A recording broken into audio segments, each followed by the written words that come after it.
কুমিল্লার তিতাস উপজেলায় আবু হানিফ নামের এক ওয়ার্ড আওয়ামী লীগের সাধারণ সম্পাদক ওই ওয়ার্ডের জামায়াতের সভাপতি হয়েছেন। এ নিয়ে এলাকায় তোলপাড় সৃষ্টি হয়েছে। জানা যায়, শনিবার ওই ওয়ার্ডের জামায়াতের কর্মী সম্মেলন অনুষ্ঠিত হবে। ওই সম্মেলনের জন্য ছাপানো পোস্টারে আবু হানিফের নাম এবং জামায়াতের পদবি লেখা থাকায় বিষয়টি প্রকাশ্যে আসে। পরে বিষয়টি স্বীকার করেন আবু হানিফ। স্থানীয় সূত্র জানিয়েছে, গত 15 বছর তিতাস উপজেলার 9টি ইউনিয়নে জামায়াতে ইসলামীর কোনো ওয়ার্ড কমিটি ছিল না। ছাত্র জনতার গণ অভ্যুত্থানের পর জামায়াত উপজেলা, ইউনিয়ন ও ওয়ার্ডগুলোতে কমিটি গঠন করা শুরু করে।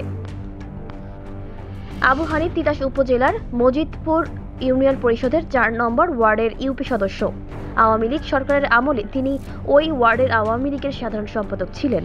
গত 5ই আগস্ট শেখ হাসিনার পতনের পর তাকে জামায়াতে ইসলামীর সভাপতি করা হয়। আগে থেকেই জামায়াতের রাজনীতির সঙ্গে জড়িত থাকার কথা উল্লেখ করে ইউপি সদস্য আবু হানিফ গণমাধ্যমকে বলেন, শাহবৃদ্ধি সাকুরা কিন্ডারগার্টেনে ওয়ার্ড আওয়ামী লীগের কমিটি গঠনের সভায় আগের ওয়ার্ড সেক্রেটারি উপস্থিত না থাকায় আমার নাম ঘোষণা করা হয়। আমি মানা করেছিলাম, কিন্তু আমার অনিচ্ছা সত্ত্বেও জোর করে আমাকে সাধারণ সম্পাদক করে দলটির নেতারা। পরে নির্বাচনী এলাকায় উন্নয়ন কাজের জন্য আওয়ামী লীগের রাজনীতির সঙ্গে জড়িয়েছি। দলটির সাংগঠনিক নেতারা পলাতক থাকায় পদত্যাগপত্র জমা দিতে পারেনি, তবে সেটা শীঘ্রই দেব। এখন আমি জামায়াতে ইসলামী ওয়ার্ড সভাপতি নির্বাচিত হয়েছি।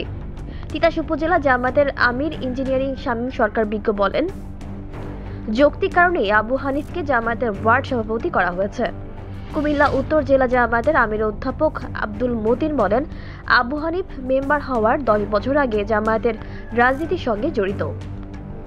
ইউপি সদস্য হওয়ার পর জোর করে তাকে ওয়ার্ড আওয়ামী লীগের সাধারণ সম্পাদক বানানো হয়েছে। মূলত তিনি আমাদের সক্রিয় কর্মী ছিলেন।